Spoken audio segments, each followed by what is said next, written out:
जी बच्चे, ये क्वेश्चन है पेज नंबर 42 पीटीबी की न्यू बुक।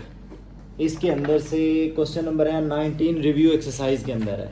रिव्यू 1A के अंदर क्वेश्चन नंबर 19, चूँकि इसके अंदर यूनियन इंटरसेक्शन वाले सारे कॉन्सेप्ट, इवन कॉम्प्लीमेंट, सारे के सारे कॉन्सेप्ट इसके अंदर इकट्ठे हो जाते हैं। अगर ये सारे कॉन्सेप्ट इस क्वेश्चन के अंदर से कर लिए जाए ना, पीछे 2-3 एक्सरसाइजेज इकट्ठी कंप्लीट कवर हो जाती हैं इसके अंदर, क्योंकि यूनियन इसके अंदर आ जाने हैं, बहुत बड़े बड़े इंटरसेक्शन से सारे इसके अंदर आ जाने हैं, कॉम्प्लीमेंट से सारे बड़ी बड़ी वैल्यूज़ के यहाँ पे आ जाने हैं।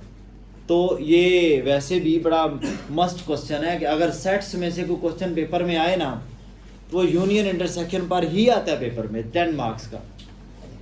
ठीक है, अगर मैं फिर बता रहा हूँ, सेट में से कोई क्वेश्चन पेपर में आए तो वो यूनियन इंटरसेक्शन पर ही आता है।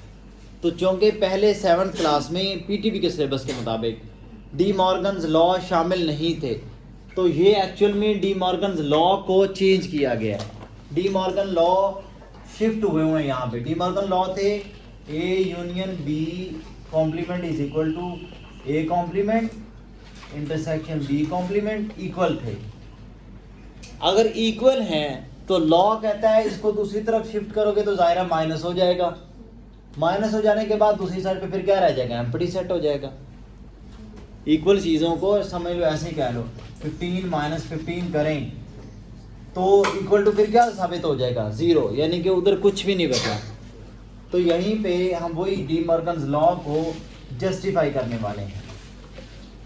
हमारे पास u की वैल्यू है 1 से 18 तक, a की वैल्यू और b की वैल्यू वो दो हमें लिखनी पड़ेगी। a की वैल्यू क्या है, मैं इधर इस साइड पे लिख रहा हूँ। a की वैल्यू क्या है, मैं इसका ना सेकंड पार्ट कर रहा हूँ। दो पार्ट्स है ना इसके अंदर, second part 1 2 3 4 5 10 12 14। B part sorry B वाली वैल्यू 5 10 15।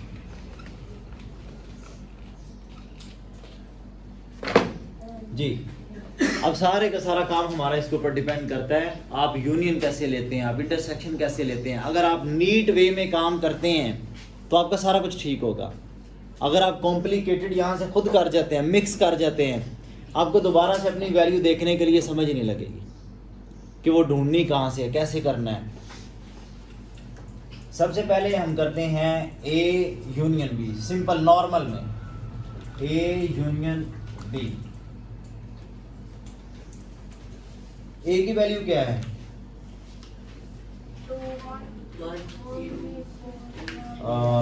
1 2 3 4 5 10 12 14 ए की वैल्यू।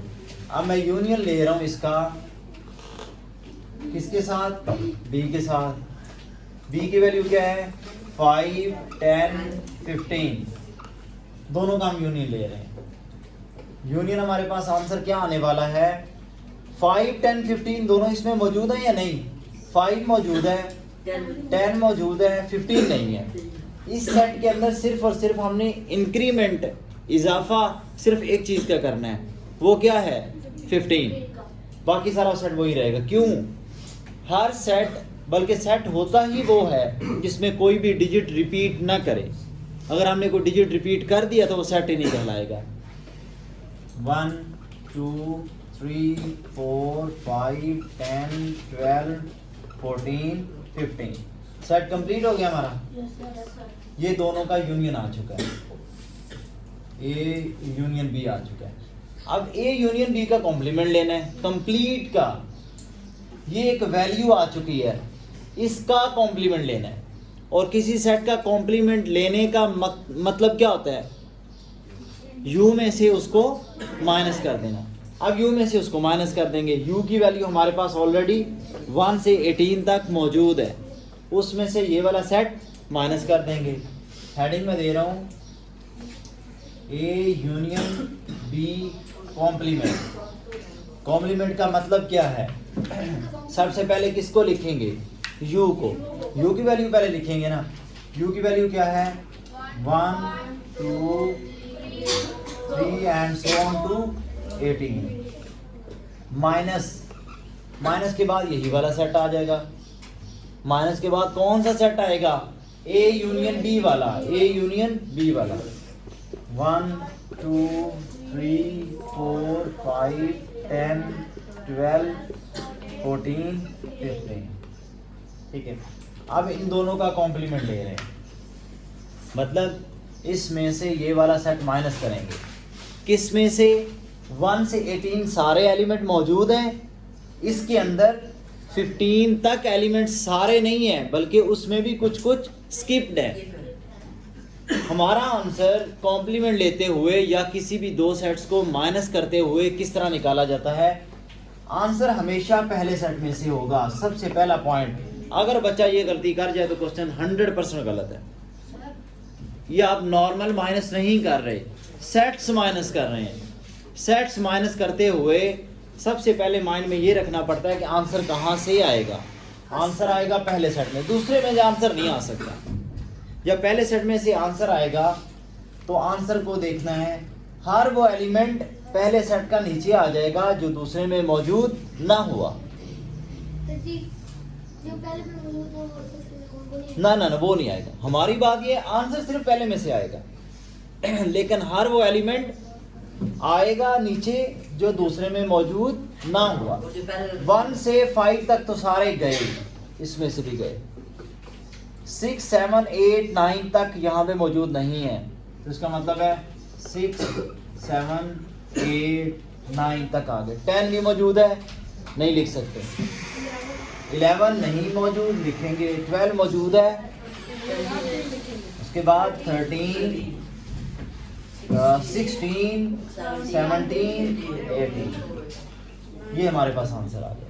ये किस चीज़ का कॉम्प्लीमेंट निकला है? ए यूनियन बी होल का कॉम्प्लीमेंट।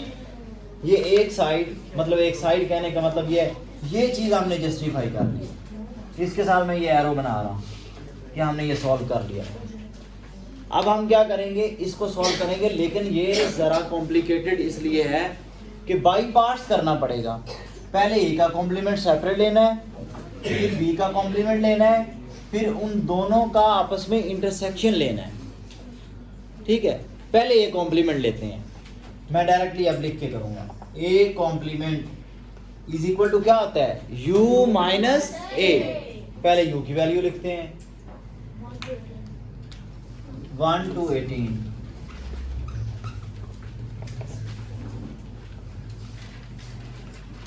ये मैंने कलर चेंज करना पड़ना, मिस्टेक हो जाएगी, मिक्स हो जाएगा। 1 2 3 and so on to 18 minus A complement मतलब ए की वैल्यू आएगी। ए की वैल्यू क्या है? 1 2 3 4 5 10।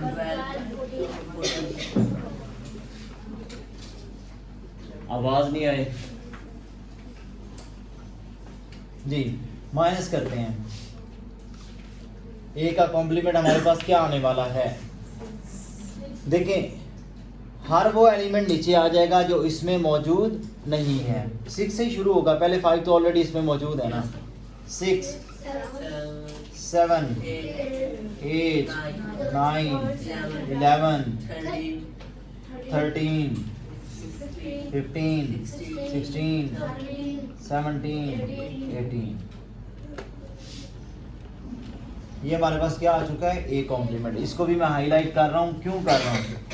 कि ये हमारे काम आने वाला है। अभी इसको हमने दोबारा रीयूज करना है। कब करना है? या इन दोनों का जब हमने इंटरसेक्शन लेना है तब।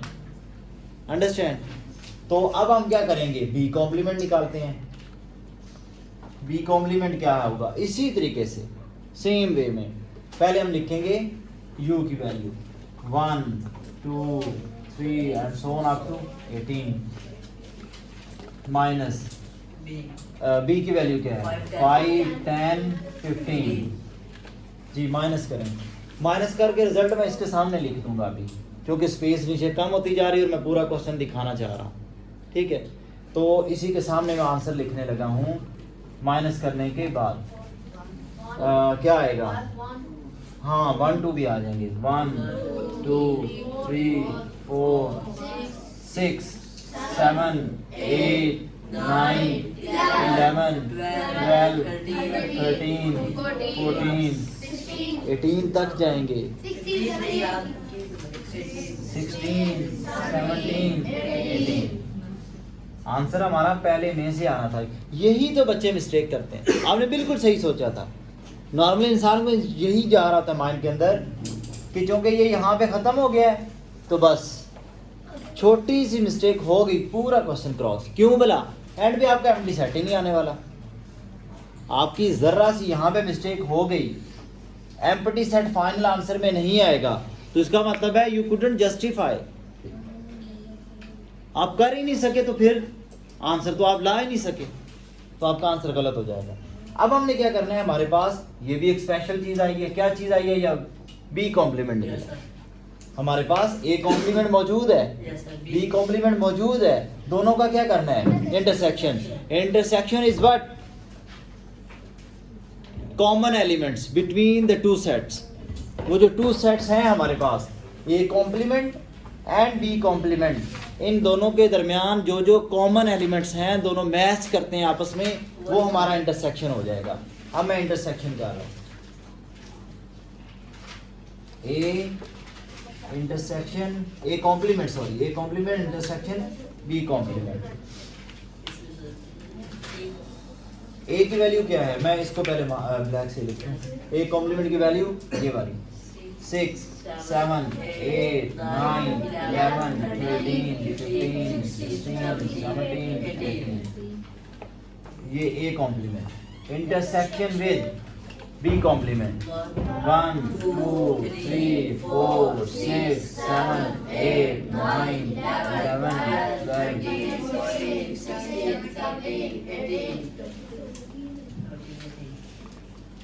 ठीक है, अब दोनों का इंटरसेक्शन लेंगे, मीन्स दैट कॉमन लेने वाले हैं। दोनों में जो जो मैच कर जाएगा वो हमारा फाइनल आंसर मैं ब्लू से लिख रहा हूँ, क्योंकि वो भी हमारा फाइनल प्रोडक्ट है जो हमारे लिए रिजल्टेंट है, जिसको अभी भी हमने यूज करना है। कहाँ यूज करने वाले हैं? इसमें से, फाइनल आंसर में से, जो कि पहले मैंने हाईलाइट करके लिखा हुआ है, ये है। इसमें से वो वाला जो अभी हमारा रिजल्ट आने वाला है को माइनस करेंगे, तब जाके हमारा एम्प्टी सेट आएगा। ठीक है, पहले तो इन दोनों का इंटरसेक्शन लेते हैं। यहाँ पे इंटरसेक्शन है, ठीक है, 6 कॉमन है। जो जो कॉमन है ना, मैं पहले छोटी छोटी छोटी टिक लगाऊंगा ऊपर, आपका माइंड क्लियर रहे। पहले इसके ऊपर 6 कॉमन है क्योंकि उधर भी है। 7 7 8 8 9 9 11 11 13 13 16 16 17 18, दोनों है 17 18। ये देखिए, ये हल्का सा आप भी यूज़ कर सकते हैं, इसी तरीके से टिक लगा लिया करें ताकि आपका माइंड क्लियर रहे वहाँ तक। तो दोनों का यहाँ पे हम ले रहे हैं इंटरसेक्शन। 6 7 8 9 11 13 16 17 18। ठीक है, ये हमारे पास क्या आ चुका है? A complement intersection B complement. अब करना क्या, हमारे पास ये भी खास चीज आ चुकी है, ये वाली। यही तो दो यूज होने वाली स्टेरिक वाली। ये जो स्टार्स मैंने लगाए हैं, ये दो चीजों को आपस में हमने क्या करना है? माइनस, बिकॉज एक इसका आंसर है, एक इसका आंसर है, तो इन दोनों को आपस में क्या करने वाले? माइनस। अब चूंकि मेरे पास स्पेस नहीं है, मैं ऊपर से रिमूव कर दूंगा ये वाला हिस्सा सारा। ठीक है,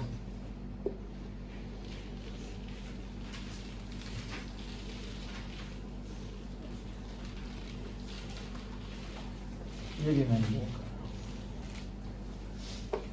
जी। पहले मैं लिख रहा हूं ए यूनियन बी का कॉम्प्लीमेंट माइनस, यही सेम चीज करने वाले ना, कॉम्प्लीमेंट इंटरसेक्शन बी कॉम्प्लीमेंट का इंटरसेक्शन जी। जस्टिफाई करना है। पहले हम वैल्यू लिखेंगे ये वाली 6 7, 8, 9, 11, 13, 16, 17, 18 माइनस के बाद ये वैल्यू आ जाएगी।